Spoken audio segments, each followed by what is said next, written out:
York City right now. I'm sitting with my good friend DY, up and coming artist. But you gotta listen to the music so that you can catch up with the movement that's going on right now. DY, you're from West Virginia. From West Virginia. Originally from New York, yes? Yes, born in New York, raised in West Virginia. Moved back here after I graduated school.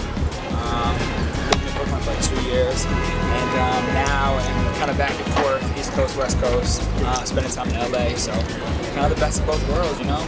And now you're back. What brings you out here? We had a show at Columbia University last week that was dope. It was great. Man, I missed it, and I think Phony People too, right? Phony People, yeah, man, they're dope. They're really dope.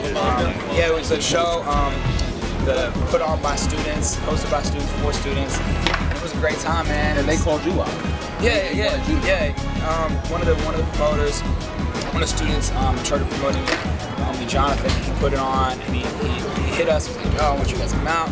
Like, sure, man. We rocked out, had a great time. Phony People, they're super dope. Like, yeah. That's like real, like band of musicians like that is really like where my music is headed. Is that real music, that real live sound.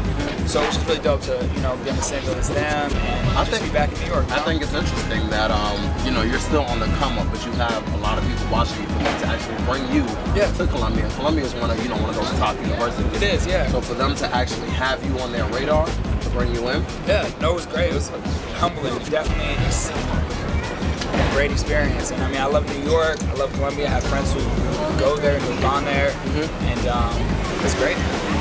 Tag me in, swag me out. Random girls, they ask me out. Nasty mouse, clean apartments until we fuck on the couch. I'ma go in, let me go in. Crazy time, good night world. I don't mess with coke, but I woke up next to some white girl. I'm going hard. So the music is moving. Yes. Music is moving. The first video I saw you on was Shoot 'Em and Gavin. Yeah. And that's the first video I saw. So then from then, I'm hearing that there's a mixtape that you're going to follow up with, that you're planning on putting out? There is. The mixtape is called Don't Flatter Yourself. Yep. AKA DFY for short. It's been... Somebody stepped to you the wrong way? Is that... No, it's just one of those, it's one of those things that just clicked like 2.5 years ago. I was like, it's just dope. It's kind of an all-encompassing concept. It's like, for one thing, you could take it as being like kind of like cocky, arrogant, like, oh, like don't flatter yourself. Yeah. But then it's also like me, people saying it to me, or like me saying kind of myself looking in the mirror, like, don't flatter yourself. Like, you're new, you're young, you kind of have to prove yourself still.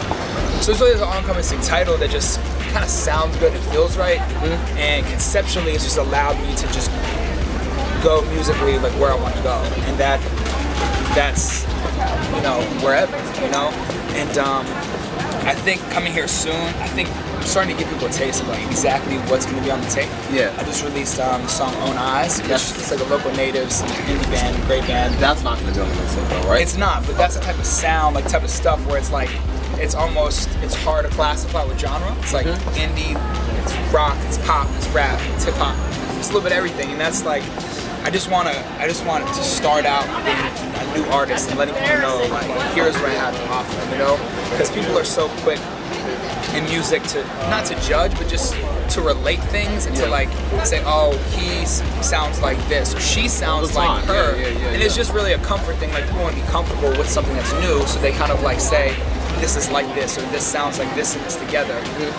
And that's cool, it's gonna happen, but I just want people to know, like, I'm coming to be me, to make my own way, to create my own sound. I just want people to say at the end of the day, after people listen to it, they say, wow, like, he's an artist, he's dope, like, he has his own sound. So that's really what it's about, and I think I'm carving that out right now. And over the next releases, people are gonna be like, oh, I get it, Yeah.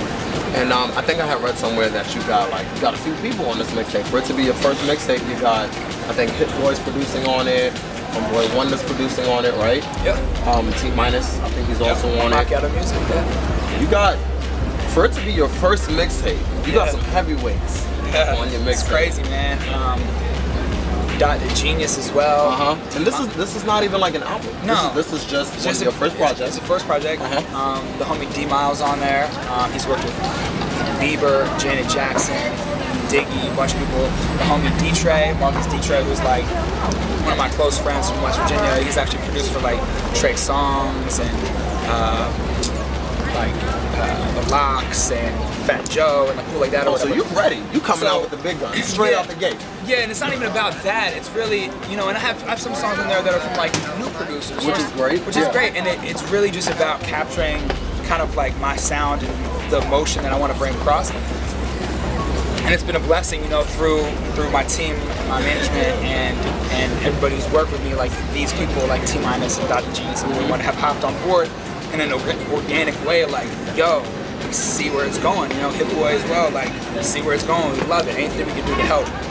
And, you know, I think at the end of the day, that's what it's about in any kind of situation, is just having real relationships with people. And, you know, it's not a fame thing, it's not a money thing, it's not a business thing. Like, at the end of the day, it's like, genuinely fuck with someone, you know? And, you know, I think that's what it's bringing it back to the essence, bringing it back to the music. It's all about music. And, you know, it's like, it's like when we, like for example, when Macchiato Music came together, I was in the studio with T-Minus the weekend Take Care was dropping, you know? So I was like, wow, this is epic, you know? And he gave me a couple of beats, we vibed out, and he was like, oh, do your thing. You know, didn't tell me what to do, didn't tell me like any ideas, he was just like, oh, do your thing, you know? And it's cool because like, I've played, you know, people have heard Macchiato Music, T-Minus joint, but you know, Dr. Genius has heard the joint I did over his stuff. Hitboys, and everybody's like, wow, that's great, and it's me, you know, and at the end of the day, I'm like, wow, like, if they get it, and if they respect it, and they're like, people I look up to, and people I respect, and I was like, you can't ask for more. You get a lot of hits for, like, being, the white rapper, because you have like, your white rappers like Mac Miller who come in, and they continuously, they still look like, you know, that typical rapper. They have, like, you know, the big shirts, the big pants, you know, the style is different. Right. Wow. In comparison to you, you're more cleaned up, I want to say. You know, the jacket, the ties, and, you know, that's why I think a lot of people say, okay, oh wow, he looks like a model. But then you start spinning, it's like, whoa, who is this dude? So do you get a lot of hits for that? Like, do you get a lot of... You know what, I really hate the whole white rapper thing. It's gonna come, but what's funny is half the people don't think I'm white. Yeah? Half the people think I'm Italian, they think I'm Middle Eastern, they think I'm Greek. I mean, I am just white. Okay. My parents' families are both like, my mom's side is like French Canadian, Native American, Irish, Dutch. My dad's side family are all from like Hungary, Germany, Israel, like all, you know, Jewish descent. So it's all like just a mix of everything. So that's what. But people ask me all the time, like, what ethnicity are you? Yo, like people are like, are you mixed? And I'm you like, gotta write all of that. And I gotta write. Twitter's only 140 characters. Exactly. So, but I think it is. I think there's an appeal to, you know, I feel like I look, you know, the way I present myself, dress-wise. I think it does shock a lot of people, and that's the reason I've been putting out some rap songs. You know, because like really, not saying that I'm gonna, you know, stop rapping, but I am gonna stray towards more real, well-rounded music, you know, whereas like Macchiato Music and Shooter is mostly rapping. I kind of, you know, I did that because I knew it was gonna turn people on. I knew people would be like, wow, what is this? You know, like, this different. It's different. And absolutely, yeah. Overall, the feedback has been great from everything, and I take a lot of just like happiness in knowing that there are people out there who are inspired by, like, they're like, man, like, I want to dress like you, man. They tweet a picture of themselves or like dressing like DY today, and like, you know, and I'm not here for that, you know, but it's great that I'm inspiring people, and that inspires me.